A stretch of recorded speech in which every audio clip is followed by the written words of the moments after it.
రాష్ట్ర విభజన తర్వాతన తెలంగాణ ఆంధ్ర సమస్యల పరిష్కారానికి ఎందుకు నోచుకోలేదు అంటే ఓ సెంటిమెంట్ని రేకెత్తిస్తా కేసీఆర్ నడిపినటువంటిది. ఆంధ్ర వాళ్ళకి చెందాల్సిన దాన్ని ఆపి మన వాళ్ళకే పెట్టాను అని చెప్పేటటువంటి వ్యవహారం.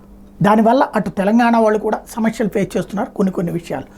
ఈ నేపథ్యంలో ఇద్దరు అటు చంద్రబాబు రేవంత్ సమావేశం అవుతారని కానీ మళ్ళీ సెంటిమెంట్ని ముందుకు తీసుకొచ్చే ప్రయత్నం చేశారు. హరీష్ రావు రేవంత్కి సూచనలు చేసుకొచ్చారు.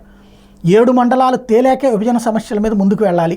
2014లో మోడీ ప్రభుత్వం రాగానే ఖమ్మం జిల్లాలోని 7 మండలాలను ఏపీలో కలిపారు. లోయర్ సీలేరు ప్రాజెక్టు ఏపీలో కలిపారు. ముందు 7 మండలాల మీద ఏపీ సీఎంతో రేవంత్ మాట్లాడాలి. సర్పంచుల పదవీకాలం ముగిసి 6 నెలలైన గ్రామాల్లో సమస్యల పరిష్కారం లేదు.